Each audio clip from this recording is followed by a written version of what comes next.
नमस्कार. महाराष्ट्राच्या राजकारणात सध्या वेगवेगळे वारे वाहताना दिसत आहेत. त्यात दिल्लीचे वारे आहेत, महाराष्ट्रातले मतलबी वारे आहेत. एकंदरीत या महाराष्ट्राच्या राजकारणात सध्या वाऱ्यावरची वरात आपल्याला दिसते आहे. पण कितीही वारे वाहत असले, किती वादळ आली तरी महाराष्ट्राच्या राजकारणातले ठाकरी वारे जे आहेत ते काही हटत नाहीत आणि ते काही थंड पडत नाहीत. असं एकंदर चित्र आहे. ते कायम आहेत. वादळ येतील, लाटा येतील, पण ठाकरी वाऱ्यांना कधी अंत आपण पाहिला नाही. आज दिल्लीपासून महाराष्ट्रापर्यंत जे राजकारण आहे ते फक्त ठाकरे या नावाभोवतीच इतक्या वर्षानंतर फिरताना दिसत आहे. आणि आता आपण ठाकरी वारे संपवायचीच ह्या अशा पद्धतीच्या वल्गना आणि भाषाही सुरू आहेत. या सगळ्यांवर चर्चा करण्यासाठी आज आपल्याकडे शिवसेनेचे पक्षप्रमुख माननीय उद्धव ठाकरे हे आलेले आहेत. देशाचं राजकारण, महाराष्ट्राचं राजकारण, ठाकरी वारे, ठाकरी ब्रँड हे सध्या जे शब्द सुरू आहेत महाराष्ट्राच्या राजकारणामध्ये इतक्या वर्षानंतर सुद्धा, आपण त्याच्यावर या सगळ्या विषयांवर आज माननीय उद्धव साहेबांशी चर्चा करू. आणि तुम्हाला माहिती आहे की ते अत्यंत मोकळेपणानं प्रत्येक प्रश्नाची उत्तरं देतात, कोणताही प्रश्न टाळत नाहीत. ही त्यांची खासियत आहे. मी माननीय उद्धव साहेबांचं स्वागत करतो. उद्धवजी नमस्कार. जय महाराष्ट्र. उद्धवजी, महाराष्ट्रात आणि देशामध्ये प्रचंड घडामोडी सुरू आहेत. जरी या घडामोडी दिसत नसल्या तरी जशा भूगर्भात काही हालचाली सुरू असतात किंवा पडद्यामागे काहीतरी नवीन पटकथा लिहिली जात असते, अशा पद्धतीच्या हालचाली या महाराष्ट्रात आणि या राज्याच्या बाहेर सुरू आहेत. आणि आज तुम्ही या पार्श्वभूमीवर किमान 2 वर्षांनी मला असं वाटतं आपण भेटतो आहोत मुलाखतीसाठी आणि मन की बात जे आहे ही आपण व्यक्त करणार आहात. आज तुमच्या मनामध्ये काय भावना आहेत जी महाराष्ट्रात किंवा देशात जे तुम्ही पाहताय, मी तुमच्या मनातली बात काय आहे? तुम्ही मगाशी जो उल्लेख केला वेगवेगळ्या प्रकारचे वारे, होय, आता या वाऱ्यांमध्ये काही गॅसचे फुगे पण आहेत जे काही काळ वर जातात आणि मग गॅस गेलं की खाली पडतात. असे गॅसचे फुगे जे काय तरंगतात सध्या ते म्हणजे काय वारे नाही आहेत. आणि तुम्ही जो ठाकरे वाऱ्यांचा विषय काढला तर ठाकरे हे वारे नाही आहेत. आमची पाळं मुळं ही गेल्या कित्येक पिढ्यांपासून महाराष्ट्राच्या मातीमध्ये रुजलेली आहेत, खोलवर गेलेली आहेत. अगदी जास्त पिढ्यांचा उल्लेख नाही केला तरी माझ्या आजोबांपासून त्यांच्यानंतर शिवसेना प्रमुख मी आहे, आदित्य आहे, आता सोबत राज आलेला आहे. सर्वदा ठाकरे म्हणजे एक संघर्ष, आणि हा संघर्ष मतलबी वाऱ्यांसाठी नाही तर समाजाच्या हितासाठी आम्ही करत आलोत. त्याच्यामुळे आम्ही सत्तेत किती काळ राहिलो यापेक्षा सत्तेच्या विरोधात म्हणण्यापेक्षा जे काही अनिष्ट आहे त्याच्या विरोधात आम्ही संघर्ष करत आलो. आणि म्हणूनच हा जो काही ठाकरे ब्रँड म्हणा हा आम्ही नाही बनवलेला, हा लोकांनी स्वीकारलेला आहे. कारण त्यांना माहिती आहे की ठाकरे हे प्रामाणिक आहेत, स्वार्थी नाहीत, आपल्यासाठी लढणार आहेत, आपल्या व्यथा आणि ज्या काही वेदना आहेत त्यांना वाचा फोडणार आहेत, अगदी निर्भीडपणे वाचा फोडणार आहेत. म्हणून आज महाराष्ट्रातली जनता इतके वर्ष ही आमच्या सोबत राहिलेली आहे. पण हा जो ब्रँड आपण म्हणतोय ठाकरे ब्रँड हा शब्द फार इंटरेस्टिंग आहे. जगामध्ये अनेक मोठे मोठे ब्रँड व्यवसायात, व्यापारात, उत्पादनात येतात आणि मग ते ब्रँड एकमेकांना संपवण्यासाठी संघर्ष करतात. पण तरी हा ठाकरे ब्रँड या देशाच्या राजकारणामध्ये 50 वर्षापेक्षा जास्त काळ टिकून राहिला. तो नुसता ब्रँड नाही तर ठाकरे म्हणजे महाराष्ट्राची आणि मराठी माणसाची आणि अर्थातच हिंदू अस्मितेची ओळख आहे. तर ही ओळख पुसून टाकण्याचा जो कोण प्रयत्न करेल, आजपर्यंत अनेक आले आणि अनेक गेले, पुसू इच्छिणारे पुसले गेले किंवा जनतेने पण असं काय आहे ठाकरे ब्रँड मध्ये? आता ते मी कसं ही सांगू? तुमची तिसरी पिढी हा ब्रँड घेऊन राजकारणात आणि समाजकारणामध्ये आहे. ते आम्ही कसं सांगणार? हे जनतेने सांगायला पाहिजे. आता आज तर माझ्याकडे काहीच नाहीये तरी सुद्धा कुठेही गेलो तरी अत्यंत प्रेमाने आणि आपुलकीने लोक स्वागत करतात, बोलायला येतात, जे काही घडतंय त्याच्याबद्दल संताप व्यक्त करतात, हळहळ व्यक्त करतात.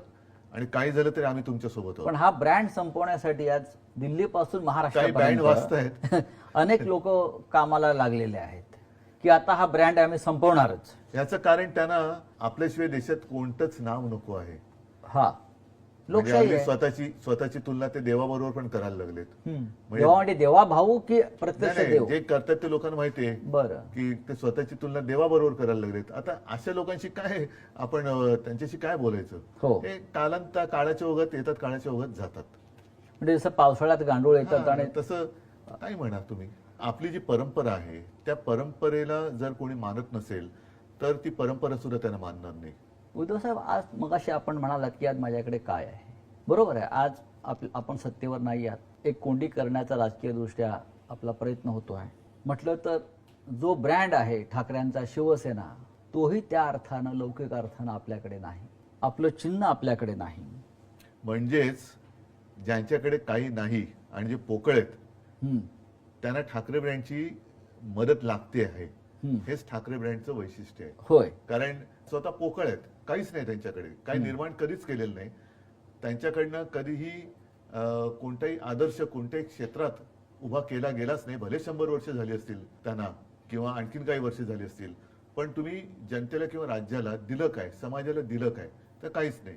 मग ही ब्रँडची चोराचोरी करून आपणच त्यांचे कसे भक्त आहोत हे ठासवून स्वतःचं महत्व वाढवण्याचा त्यांचा केविलवाणा प्रयत्न सुरू आहे. पण लोक त्याला आता भुलणार नाहीत. ठाकरे ब्रँडचे भक्त आहेतच.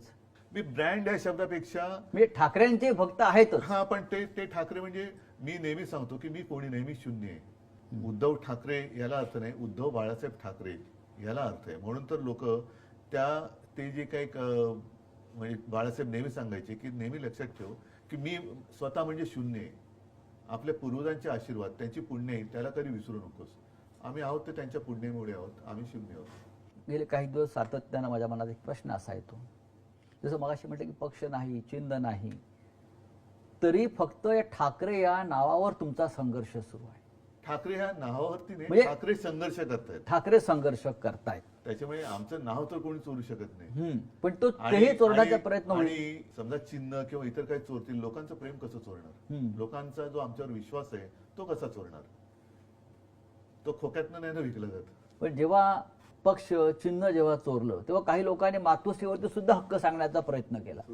आता आम्हाला मातोश्री ही द्या, ठीक आहे, आता आम्हाला ठाकरे नाव ही द्या. त्यांच्या मातोश्रीचा अपमान आहे. होय. जे स्वतःच्या मातोश्रीला मानत नाही. हो. ज्यांनी या ठाकरे ब्रँडवरती प्रश्नचिन्ह निर्माण केलं आणि ज्यांनी माझी शिवसेना खरी आणि माझं चिन्ह खरं असा भ्रम निर्माण केला निवडणूक आयोगाच्या माध्यमातून किंवा त्यांच्या दिल्लीतल्या मालकांच्या माध्यमातून, ते स्वतःची डुप्लिकेट शिवसेना भाजपात विलीन करायला निघालेले आहेत. याकडे तुम्ही कसं पाहता? मुख्यमंत्री पदासाठी त्यांच्याकडे दुसरा पर्याय काय?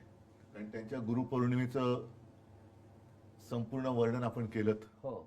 आणि ते आपण केलेल्या वर्णनात ते सगळे चित्रच आमच्या सगळ्यांच्या डोळ्यासमोर उभं राहिलं की काय काय तिकडे झालं. तर असे जे असतात त्यांना माहिती परावलंबीच असतात.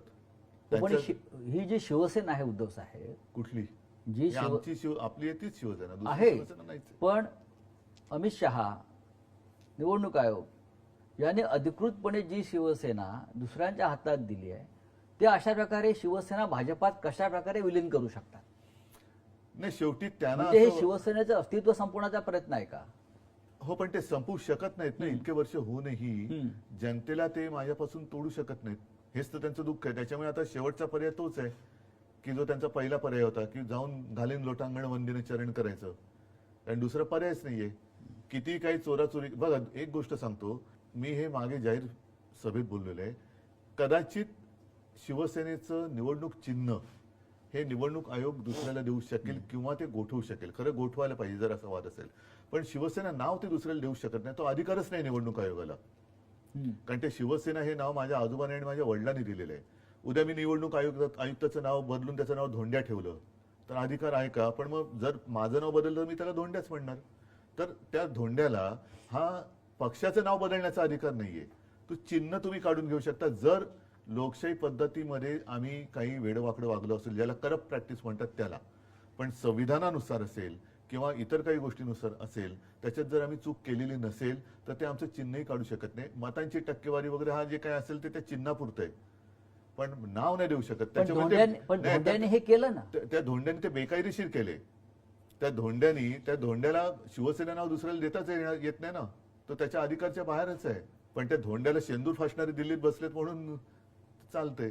कारण एक धोंड्या गेला आणि दुसरा धोंड्या त्या खुर्चीवर बसलाय आणि तरी तो निर्णय बदलायला तयार नाही. पण ते लोक नाही ऐकणार त्यांचं. शेवटी चोरीचा माल जो आहे, आता तुम्ही चोरून मतं मिळवलीत आणि त्याच्यावरती जर का मर्दुमकी गाजवत असाल तर चोर तो चोरच आहे. उद्धव साहेब, गेल्या वर्षभरात राज्यात आणि देशामध्ये अनेक घडामोडी घडल्या म्हणा, उलटापालटी झाल्या म्हणा. लोकसभेच्या निवडणुका होऊन 1 वर्ष झालं. या 1 वर्षात सुद्धा बऱ्याच घडामोडी देशात आपण घडताना पाहिल्या. मुख्य म्हणजे 1 वर्षापूर्वी नरेंद्र मोदींनी लोकसभेतलं बहुमत गमावलं. मोदी सारख्या विष्णूच्या अवतारानं लोकसभेत बहुमत गमावणं, याकडे तुम्ही कसं पाहता? काय होतं की ते एक आपल्यामध्ये काही म्हणी म्हणा किंवा काही गोष्टी आहेत की तुम्ही कदाचित सर्वजणांना एकदा मूर्ख बनवू शकता. एकाला तुम्ही सर्वदा मूर्ख बनवू शकाल, पण सर्वांना सर्व काळ मूर्ख बनवू शकत नाही. मला असं वाटतं याच्यामध्ये सगळं आलं. हळूहळू त्या जे काही गारूड टाकलं होतं त्यातनं लोक बाहेर पडायला लागलेत आणि आता तर आणखीन पडलेत. शेवटी तुम्ही किती काळ लोकांना देणार? म्हणजे 5 वर्ष दिली, 10 वर्ष दिली. ही 5 वर्ष आणि 10 वर्ष ही जनतेच्या आयुष्यातली, म्हणजे देशाच्या आयुष्यातली आहेत. देशाच्या आयुष्यातली ही वाया गेलेली वर्ष. म्हणजे 14 साली समजा 10 वर्षाची लोक होती, ती आता मुलं होती, ती आता आली ना 21व्या वर्षात आली. मग त्यांना 21व्या वर्षानंतर तुम्ही 10 वर्षापूर्वी जे काय सांगितलं होतं की आम्ही एवढ्या नोकऱ्या देऊ, आम्ही असे उद्योग देऊ, आम्ही असं ते देऊ, ते कुठे आहेत? आणखीन 10 वर्ष खूप झाली. देश म्हणजे आपला किती कोटी अब्जाचा झाला आता? 140 कोटी. म्हणजे दुसरं काही नसलं तरी जगामध्ये नंबर 1 आपण लोकसंख्येत आहोत. तिसरी अर्थव्यवस्था, महाअर्थव्यवस्था झाली नसली. नाही, पण एक मी काल वाचलं एका ठिकाणी की अमेरिकेतली एक कंपनी, तिची अर्थव्यवस्था ही आपल्या देशापेक्षा जास्त आहे, जी गेल्या 10-1 वर्षापूर्वीच जन्माला आलेली कंपनी आहे. बरं. आणि तिची अर्थव्यवस्था ही आपल्या देशाच्या अर्थव्यवस्थेच्या बरोबरीने किंवा आपल्या देशाच्या अर्थव्यवस्थेपेक्षा जास्त आहे, एका कंपनीची. मोदींनी जे बहुमत गमावलं त्यात महाराष्ट्राची भूमिका अत्यंत महत्वाची. हो. महाराष्ट्रानं लोकसभेला आपण सगळ्यांनी, जी इंडिया ब्लॉक होता किंवा महाविकास आघाडी असेल, 31 जागा एकत्रित जिंकल्या. हे कसं शक्य झालं? याचं कारण त्यावेळेला महाविकास आघाडी खूप ताकदीने आणि एकजुटीने लढली. बूथ लेवलवरचा कार्यकर्ता सुद्धा अत्यंत जागरूक होता आणि ज्या काही गोष्टी ह्या त्यांच्याकडनं अब की बार 400 पार हे संविधान बदलण्यासाठी होतं, हे लोकांना कळलं. म्हणजे आम्ही पटवून देण्यात यशस्वी झालो म्हणण्यापेक्षा आपली लोक एवढी काही मूर्ख नाही आहेत की त्यांना ह्या गोष्टी कळत नाहीत. जनतेने हे ओळखलं आणि त्यांनी हे नको म्हणून मतदान केलं. म्हणजे लोकांना कळलं नाही. जे मी तुम्हाला सांगितलं की तुम्ही आतापर्यंत बोलत आलात, नुसतंच बोलताय, करताय काय? आणि ह्या सरकारचं म्हणा किंवा अगदी नाव घेऊन बोलायचं भाजपाचं जे एक धोरण आहे की सर्वसामान्य जनतेला नेहमी चिंताग्रस्त ठेवायचं, एक तणावग्रस्त ठेवायचं आणि त्या तणावग्रस्तामध्ये जाऊ दे ना बाबा, भानगड नको, यांना देऊन मोकळं हो. ती परिस्थिती सतत निर्माण करून ठेवायची. अस्थिरता, देशात अस्थिरता ठेवायची. मग ती जातीपातीत असेल, समाजात असेल, आर्थिक असेल, इतर काही असेल, आणि त्या अस्थिरतेचा दुरुपयोग करून त्यांच्या डोक्यावरती राज्य करायचं, ही यांची नीती आहे. आणि त्याच्यामध्ये परत तोडाफोडा आणि राज्य करा ही इंग्रजांची नीती अवलंबायची. जे फोडा झोडा आणि राज्य करा. हा, आता तोडा फोडा जोडा आणि म्हणजे स्वतःच बोलायचं बटेंगे तो काटेंगे आणि बटवारा तुम्हीच करताय. अशा प्रकारच्या प्रचारानं जे तुम्ही लोकसभेला गमावलं ते विधानसभेला गमावलं. फक्त 6 महिन्यामध्ये हे कसं घडलं याचं तुम्ही बघा, याच्यामध्ये एक सांगतो, सगळ्या गोष्टीवरती आपण आपले हात वर करण्यात काही अर्थ नाहीये. काही गोष्टी जबाबदाऱ्या आहेत, स्वीकारल्या पाहिजे. ईव्हीएमचा घोटाळा ह्याच्यावरती खूप मोठी चर्चा सुरू आहे. मतदार यादींबद्दल त्याच्याबद्दल चर्चा सुरू आहेत. बोगस मतदार त्याच्याबद्दल चर्चा सुरू आहे. मतदार कसे वाढले हे आता लोकांसमोर आलेले आहे. म्हणजे ही एक गोष्ट नाही, पण त्याचबरोबरीने काही ज्या त्यांनी योजना जाहीर केल्या जी आता फसगत झाली, लाडकी बहीण असेल, आणखीन काही असेल. महत्वाचा मुद्दा काय की निवडणूक जेवढी मोठी असते त्यावेळेला वाद हे थोडे मी म्हणेन कमी असते. निवडणूक छोटी होत जाते. छोटी कोणत्या अर्थाने मी म्हणतोय, मतदारसंघाच्या ह्याने बोलतोय. तशी कोणतीच निवडणूक छोटी किंवा मोठी नसते. मतदारसंघ छोटा होत जातो तसं त्याच्यामध्ये स्पर्धा ही वाढत जाते. आणि लोकसभेच्या वेळेला महाविकास आघाडीमध्ये बघा 1, 2, 3 पक्ष एकत्र आल्यानंतर थोडी खेचाखेच होते. ही शिवसेना आणि भारतीय जनता पक्षात सुद्धा होत होती. आता महाविकास आघाडीमध्ये आम्ही महाविकास आघाडी म्हणून पहिल्या प्रथम निवडणूक लढलो होती लोकसभा. त्याच्यामुळे ठीक आहे, आम्ही म्हणजे शिवसेनेने सुद्धा काही वेळेला 4-4 वेळा 5-5 वेळा जिंकलेले मतदारसंघ आपल्याला जिंकायचंय म्हणून सोडून दिले. विधानसभेच्या वेळेला काय झालं, शेवटच्या दिवसापर्यंत खेचाखेच चालू राहिली. हा मतदारसंघ तुला, हा मतदारसंघ मला, हा तुला, हा मला, हा तुला, हे तुतू मैमय हे शेवटच्या क्षणापर्यंत झालं. त्याचा दुष्परिणाम हा साहजिकच जनतेमध्ये असं झालं, अरे हे आत्ताच जर काही खेचाखेची असेल तर नंतर काय होणार. आणखीन एक महत्वाचा विषय असा झाला की लोकसभेच्या वेळेला मी प्रचार सुरू केला होता साधारणतः फेब्रुवारीत. तेव्हा काय होतं, माझ्यासमोर उमेदवार होते माझे, पण निशाणी नव्हती. विधानसभेच्या काय वेळेला काय झालं, निशाणी होती पण जागा कोणत्या, आणि मी त्याच्यानंतर जागा मिळाल्यानंतर उमेदवारी कोणाला देणार हे निश्चित नव्हतं. तर ही जी काय तुतू मैमे झाली ही स्वीकारली पाहिजे. आपल्याकडनं झालेली मोठी चूक होती आणि ती जर का चूक परत करायची असेल तर मग त्या गोष्टीला एकत्र येण्याला काही अर्थ राहत नाही. म्हणजे समन्वयाचा अभाव होता. समन्वयाच्या अभावापेक्षा लोकसभेचं यश हे नाही म्हटलं तरी सगळ्यांच्या डोक्यात गेलं. लोकसभेच्या वेळेला महाविकास आघाडी आणि सगळे नेत्यांपासून कार्यकर्त्यांपर्यंत, अरे ठीक आहे तू आपल्याला जिंकायचंय, हे आपलेपण होता. विधानसभेला नाही मला जिंकायचंय, हा आपल्यातून मीपणा जेव्हा आला तेव्हा पराभव आला. आणि त्याचबरोबर या तांत्रिक बाबी ज्या होत्या, मग त्याच्यामध्ये योजनांचं एक त्यांनी ज्या काही गोष्टी जाहीर केल्या त्यानंतर म्हणजे शेतकऱ्यांची कर्जमुक्ती कुठे करतायत, योग्य वेळी करू. मीच एक मुख्यमंत्री असा होतो की ज्यांनी कोणीही न मागता, माझं मुख्यमंत्री म्हणून नागपूरमध्ये एकच अधिवेशन झालं पहिलं, आणि तेव्हा आम्ही फक्त 7 मंत्री होतो माझ्यासह. मी कोणी न मागता 2 लाखापर्यंत पीक कर्ज शेतकऱ्याचं मी त्याला मुक्त केलं होतं. त्याच्यानंतर जो नियमित कर्ज परतफेड करत होता किंवा करतो त्याला 50,000 रुपये प्रोत्साहनपर राशी, जी दुर्दैवाने करोनामुळे त्यावेळेला मी देऊ शकलो नाही, सुरुवात केली आणि सरकार पाडलं. पण आपण इतकी उत्तम कामं तुमच्या मुख्यमंत्रीपदाच्या कार्यकाळात केलीत. कर्जमाफी असेल, शिवभोजन थाळी असेल, गरिबांसाठी मुंबईमध्ये 500 स्क्वेअर फुटापर्यंत मालमत्ता कर रद्द केलेला आहे. आपण करोनाच्या काळातलं जगातलं उत्तम काम आपण करून दाखवलं. पण हे सगळं काम लोकांपर्यंत पोहोचवण्यात आपल्याला अपयश आलं. नक्कीच आलं. आज जे ढोल वाजवले जात आहेत न केलेल्या कामाचे, आणि तुम्ही केलेल्या कामाची साधी पिपाणी वाजवली नाही. नक्कीच हे पूर्णपणे मला मान्य आहे. याचं कारण असं की लोकसभा आणि विधानसभेमध्ये, लोकसभेत शेवटी देशाचा विचार करून संविधान बदलणार हा एक मुद्दा होताच, त्याच्यामुळे निवडणूक त्याच्यावर फोकस झाली. विधानसभेच्या वेळेला साहजिकच आहे राज्यावरती ती फोकस व्हायला पाहिजे होती, तेवढी झाली नाही. राज्यात विधानसभेच्या निवडणुकीत अत्यंत प्रतिकूल काळामध्ये आपण सरकार यशस्वीपणाने चालवून दाखवलं. करोनासारखं भयानक संकट, जे मी कोणाला कमी लेखत नाही, पण तेव्हा हे सगळे चॅनलमधनं आणि मीडियातनं आलेले फोटो आहेत की गंगेमध्ये कशी प्रेतं वाहत होती, गुजरातमध्ये कशा सार्वजनिक चिता पेटलेल्या होत्या. ह्या सगळ्या याच्यामध्ये महाराष्ट्रामध्ये जनतेच्या आणि प्रशासनाच्या सहकार्यामुळे अशी गंभीर परिस्थिती उद्भवू दिली नाही आपण. म्हणजे प्रत्येकाला उपचार तर आपण देत होतो, पण करोना या व्हायरसला अजूनही उपचार नाही सापडलेला, तो भाग वेगळा. पण ही गोष्ट की अरे आम्ही प्रतिकूल काळात सरकार चालून दाखवू शकलोय. म्हणजे एक तर काय होतं की शिवसेना, काँग्रेस आणि राष्ट्रवादी हे महाविकास आघाडी होईपर्यंत एकमेकांचे कट्टर राजकीय विरोधक होते. आम्ही एकत्र आलो तेच सरकार स्थापन करायला. म्हणजे नेहमी काय होतं की आधी आघाडी होते, आधी युती होते, निवडणूक लढवली जाते, त्याच्यानंतर बहुमत मिळालं तर सरकार स्थापन केलं जातं. आमचा उलटा प्रवास झाला.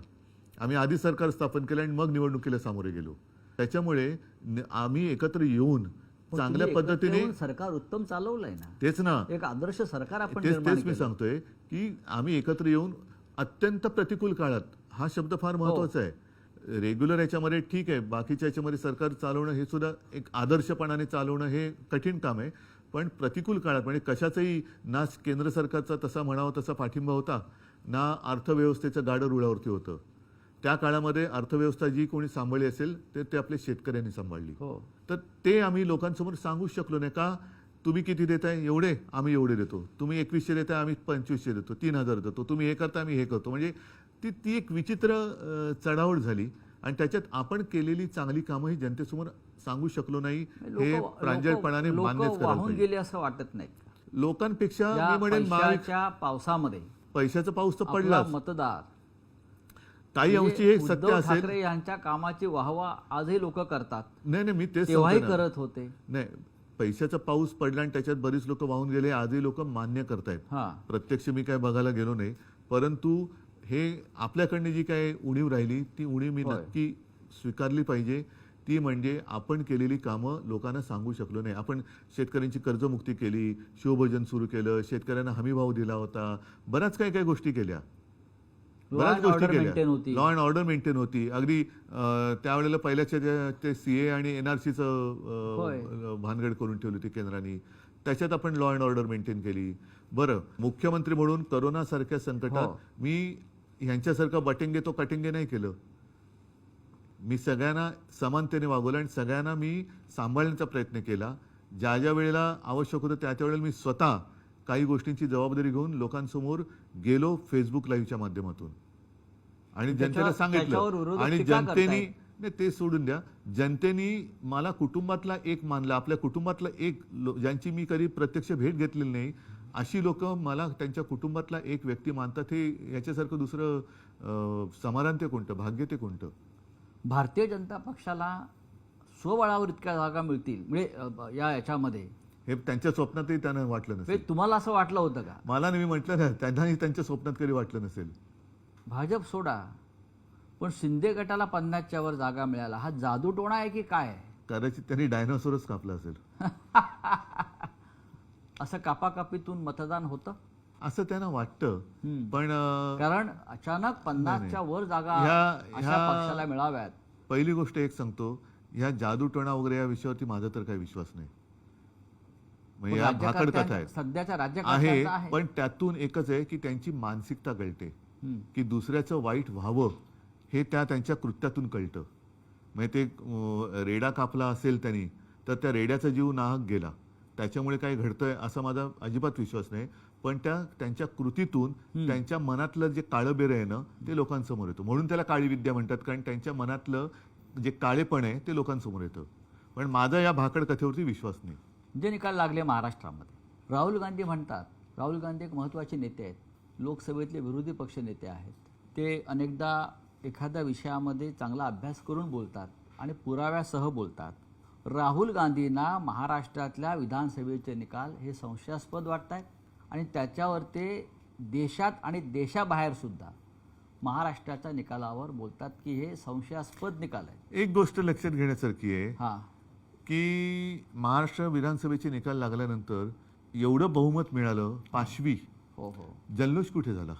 अख्खा महाराष्ट्र आनंदाने न्हावून निघायला पाहिजे होता, तो अवाक का झाला होता? अजूनही लोकांना, म्हणजे लोक मला अजूनही सांगतात की साहेब, ग्रामीण भागातले लोक की साहेब आम्ही ठरून तुम्हाला मतदान केलं तरी आमच्या गावामध्ये एवढीच मतं ही मिळूच शकत नाही तुम्हाला, आम्ही सगळ्यांनी ठरवून मतदान केलं होतं. पण काय करणं, म्हणजे एक एक पुरावेच्या पुरावे नष्ट केले जातात, मानले जात नाहीत. मुळामध्ये काय झाले, EVM हा जो विषय आहे तो हॅक होतो नाही होत हा एक भाग वेगळा झाला. पण लोकशाही म्हणजे काय?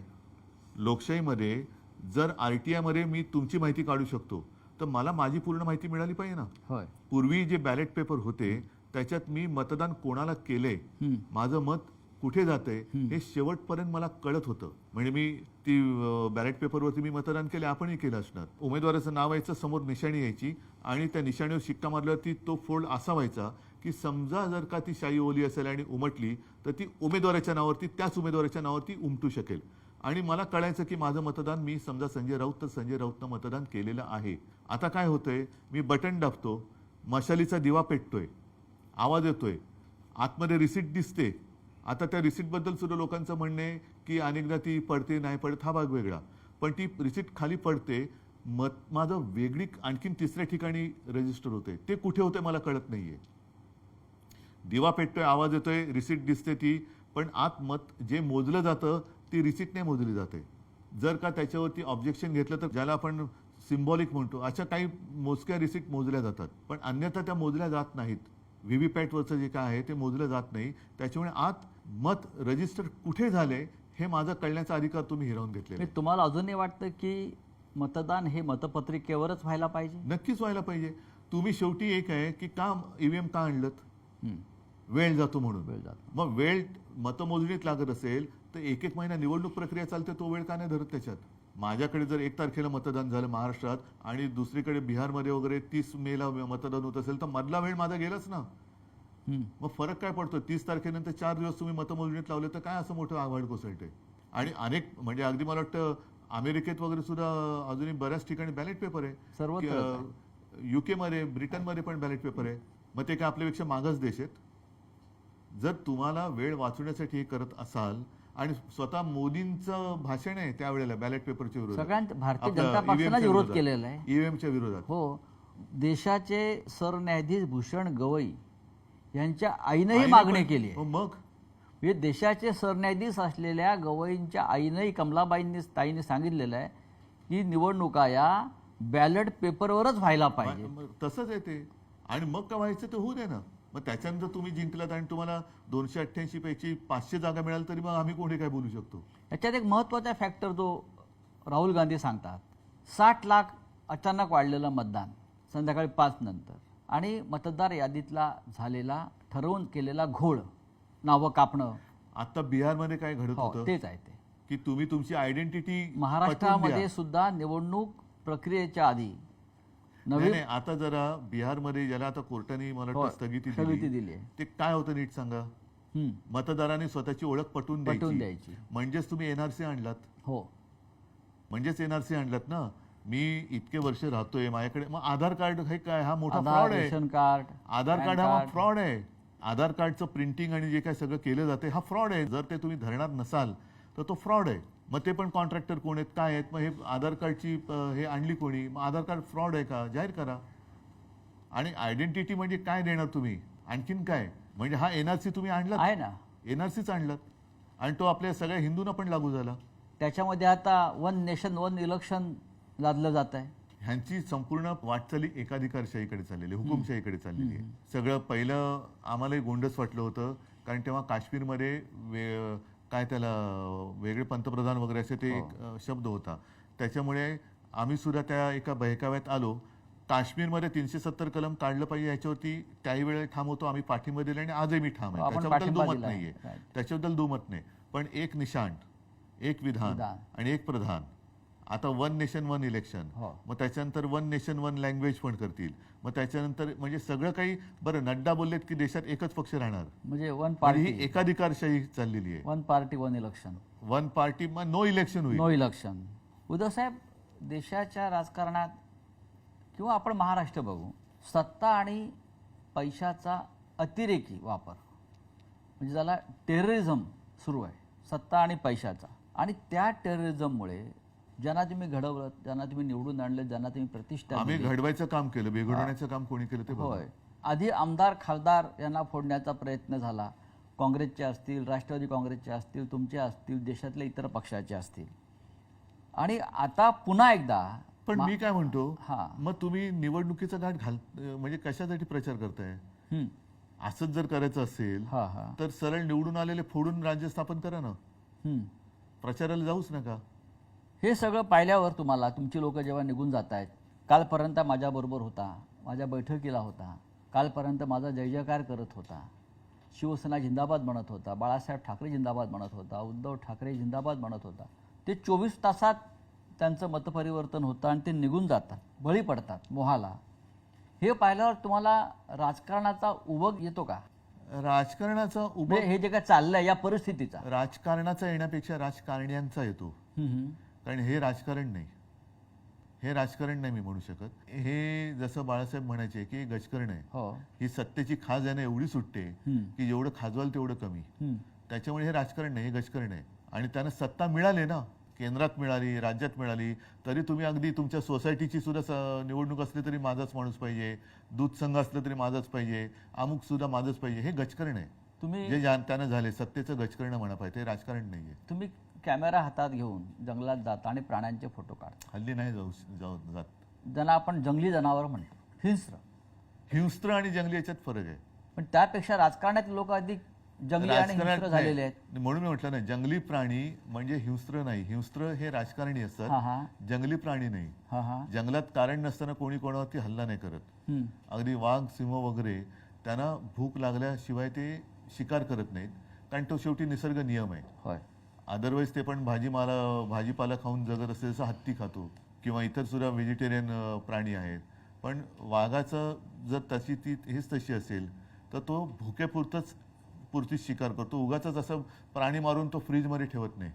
जसं राजकीय पक्ष हा. सध्या काही म्हणजे जसे करतायत. आता सगळे सत्ता मिळाली तरी सुद्धा आणखीन आमदार घ्या, आणखीन खासदार घ्या, असं वाघ सिंह नाही करत की मारून आज आता एक हरण मारलं तर उद्यासाठी आणखीन एक मारू, कारण त्यांच्याकडे फ्रीज नाहीये. हे काय करतात, हे राजकारण्यांना फोडतात आणि आपले सत्तेच्या शीतकपाटात ठेवून देतात थंड करून.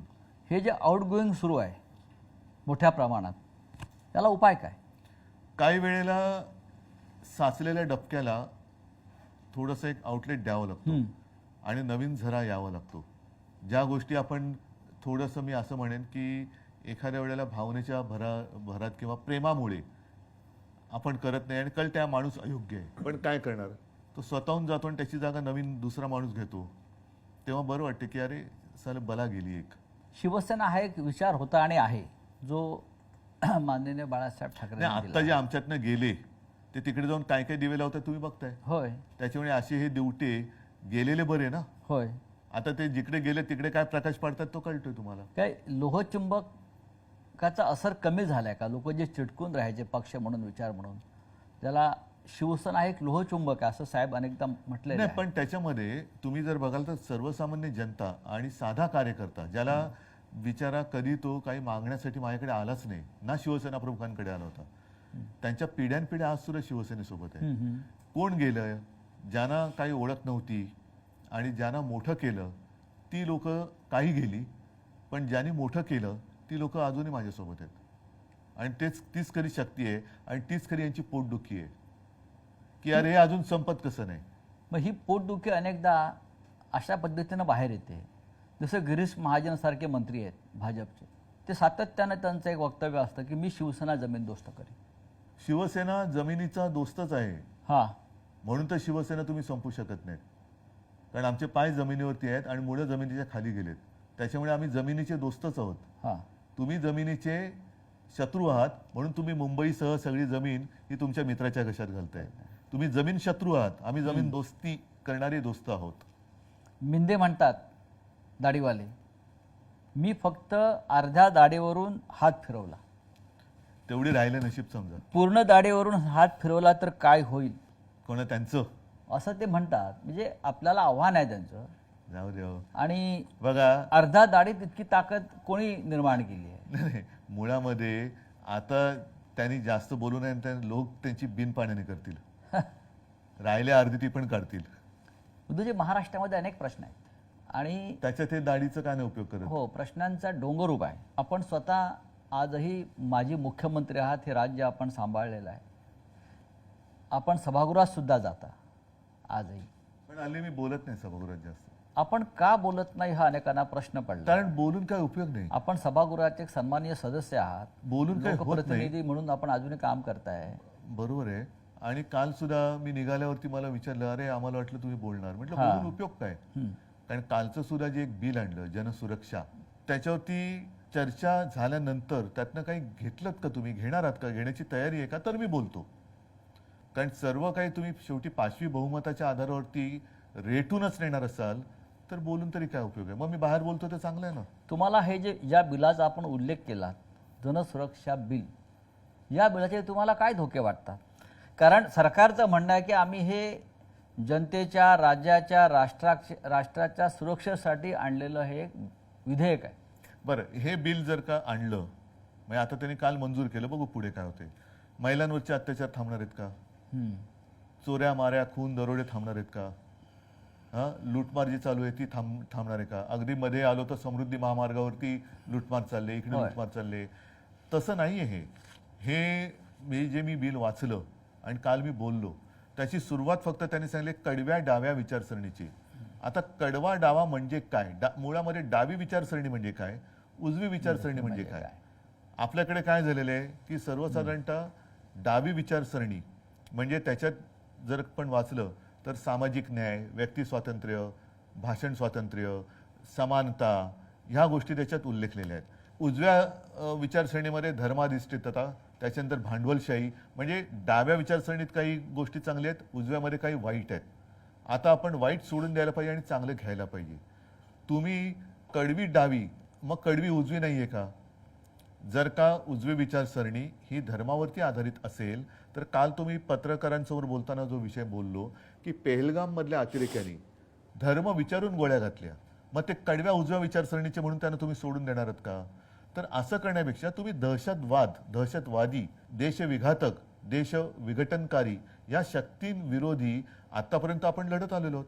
अमित शहा पण बोललेत की आता नक्षलवाद संपत आलेला आहे. तुम्हाला नक्षलवाद किंवा दहशतवाद संपवायला आमचा पूर्ण पाठिंबा आहे. या कायद्याचा राजकीय दृष्ट्या गैरवापर होईल अशी भीती वाटते. जसा मिसाचा झाला, नाही पण टाडा नावाचा कायदा आला, मिसा आला आणीबाणीमध्ये, पोटा आला, असे अनेक कायदे याच आले कारणासाठी आणि आणले. आणि आणि त्या सगळ्या कायद्यांना भारतीय जनता पक्षाने विरोध केला होता. आणि आज त्याच प्रकारचा कायदा नाव बदलून महाराष्ट्रामध्ये आत्ताच गेल्या 8-10 दिवसापूर्वी भारतीय जनता पक्षाने देशभर आणीबाणीचा 50वा दिवस विचित्र पद्धतीने त्याची आठवण करून देण्यासाठी केली. आता हीच लोक होती यांनी त्यावेळेला आणीबाणीला विरोध केला होता. हो, आता तीच लोक आहेत जे आणीबाणी आणू इच्छित आहेत किंवा आणीबाणी त्याने ऑलरेडी अघोषित आणलेली आहे. म्हणजे ज्या गोष्टीला तेव्हा त्यांनी विरोध केला होता तीच गोष्ट ते आता आणतायत. निदान इंदिरा गांधींनी उघड तरी केलं होतं की आणीबाणी लागते किंवा लावताय, ह्यांच्यामध्ये ती हिंमत नाहीये. आता तुम्ही सुद्धा एका कायद्याचे बळी पडलातच ना. PMLA. तुम्हाला सुद्धा PMLAच्या ह्याच्यात काय संबंध होता तुमचा? त्याच्यानंतर कोर्टाने तुम्हाला सोडलंच. हा जो प्रकार आहे ना की तू आमच्या पक्षात नाही तर तुला टाळत टाकतो, आमच्या पक्षात नाही तर तुला मिसा लावतो, म्हणजे दुसरा तिसरा कोणता मोका आहे आणि मोका आहे, PMLA, हा अशाने काही असे आहे. केलेलं म्हणजे आता जर का दहशतवाद किंवा नक्षलवाद संपवत आणला असेल तर आत्ता का कायदा आणताय? जर तुमच्याकडे 64 नावं आहेत तर ती नावं जाहीर करा, त्यांची पापं जाहीर करा आणि त्यांच्यावरती बंदी टाका. आम्ही कुठे काय म्हणतोय? आम्ही कधीही आता सुद्धा मध्ये जे काय घडलं त्याच्यामध्ये सर्व पक्षांनी, राजकीय पक्षांनी पंतप्रधानांनी सांगितलं तुम्हाला देशासाठी चांगल्यासाठी जे करायचं करा, आम्ही तुमच्या सोबत आहोत. मग तसं आम्ही प्रत्येक वेळेला आतापर्यंत नक्षलवाद तुम्ही संपवलं, तिथले जे काही आतापर्यंत जेवढे काही पोलीस अधिकारी तिथे ड्युटी करून काही रिटायर झाले असतील, काही कदाचित पोलीस शिपाई, पोलीस अधिकारी त्यांचं बलिदान तिकडे झाले, सीमा सुरक्षा दलाचे जवान असतील, नागरिक असतील, यांनी शौर्याने त्यांचा मुकाबला केला नक्षलवाद्यांचा. हा कायदा तुम्ही आत्ता आणताय, पण त्या लोकांनी त्यांचं शौर्य गाजवलं आणि शौर्य गाजवून त्यांनी तो नक्षलवाद संपवत आणले. उद्धव साहेब, महाराष्ट्रामध्ये गेल्या 3 महिन्यात 675 शेतकऱ्यांनी आत्महत्या केल्या. त्यांची सुरक्षेचा कायदा कुठे? 675 शेतकऱ्यांनी 3 महिन्यात बरं, कर्जबाजारीपणा, नापिकी. एकच तुम्ही आता शेतकऱ्यांचा विषय हा आपण सोडायचा नाही, पण 1-2 वर्षापूर्वी उत्तरेतले शेतकरी रस्त्यावरती उतरले होते, त्यांना सुद्धा नक्षलवादी बोलले होते. मग नक्षलवादी कोण? तुम्ही शेतकरी जो त्याच्या न्याय हक्कासाठी रस्त्यावरती उतरला तो अतिरेकी. त्यांचं म्हणणं होतं की त्या आंदोलनामध्ये दहशतवादी घुसलेले. मग कुठे आहेत? आता सुद्धा वारीमध्ये अर्बन नक्षल घुसले, तशी कोणीतरी एक अशी आवई म्हणजे भीती निर्माण केली जाते. हा, म्हणजे तुम्हाला हिंदूंचे सण सुद्धा मारायचे आहेत की वारीमध्ये नक्षलवादी घुसलेत म्हणजे वारीमध्ये जाऊ नका. म्हणजे कोणतं हिंदुत्व आहे तुमचं? कोणत्या म्हणजे राज्यातल्या सरकारची तुम्हाला मानसिकता काय दिसते? मानसिकता त्यांची पूर्णपणाने गोंधळलेली आहेत. त्यांना सत्ता जी मिळाली तिचं नेमकं करायचं काय हेच कळत नाहीये. कोणासाठी सत्ता मिळवली? 675 शेतकऱ्यांच्या आत्महत्या या महाराष्ट्रात होतात, देशात त्याची चर्चा होते, जगभरातल्या माध्यमांनी त्याची दखल घेतली. देशात सर्वाधिक शेतकऱ्यांच्या ज्या सर्वाधिक आत्महत्या झाल्या त्याच्यात महाराष्ट्र नंबर 1 आहे. नंबर 1 आहे. म्हणजे महाराष्ट्र गुंतवणुकीत नंबर 1 नाही, महाराष्ट्र रोजगार देण्यात नंबर 1 राहिलेला नाही. महाराष्ट्राची घसरण अनेक कायदा सुव्यवस्थेत झालेली आहे, पण शेतकऱ्यांच्या आत्महत्येमध्ये जर महाराष्ट्र नंबर 1 असेल तर या सरकारविरुद्ध विरोधी पक्ष रान का उठवत नाही? बघा, निवडणुकीच्या आधी तर आम्ही रान पेटवलं होतं, ज्याचा परिणाम चांगला लोकसभेत आला. त्याच्यानंतर आता असं झालेलं आहे की नाही म्हटलं तरी सगळेच जण अवाक झाले की अरे एवढं वातावरण सगळं दिसताना असा निकाल लागू कसा शकला. त्याच्यामुळे सगळेच राजकीय पक्ष हे अवाक झालेत, जनता सुद्धा अवाक झालेली आहे की असं घडलं कसं. आता तो जो एक धक्का होता, नक्कीच धक्का होता. म्हणजे जे जिंकले त्यांनाही विजयाचा धक्का होता आणि आम्हाला सुद्धा पराभवाचा धक्का होता. साहजिकच आहे, धक्का म्हटल्यानंतर त्यातून थोडंसं सावरणं हे गरजेचं असतं. आता या गोष्टी जनतेच्या डोक्या लक्षात आल्यात की अरे हे सगळं ही एक काहीतरी डोळ्यावरती पट्टी बांधली गेली आणि आत्ता ह्या संघर्षाला नुसती सुरुवात नाही तर धार येईल.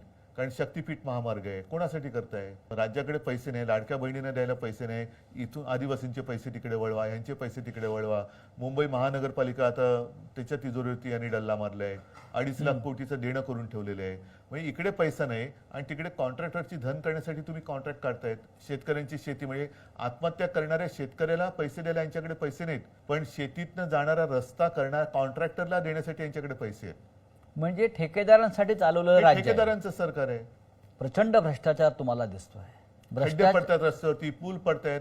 काल परवाकडे गुजरात मधला पूल पडला. म्हणजे भ्रष्टाचाराचे वेगळे नमुने तुम्हाला या राज्यात भ्रष्टाचाराचे दिसतात. महामेरू आहे ते. त्याच्यानंतर ठेकेदारीचं राज्य सुरू झालेलं आहे. या सगळ्या परिस्थितीमध्ये सुद्धा महाराष्ट्रात जातीपातीचं राजकारण आजही कायम आहे किंवा ते ठेवलं जात आहे.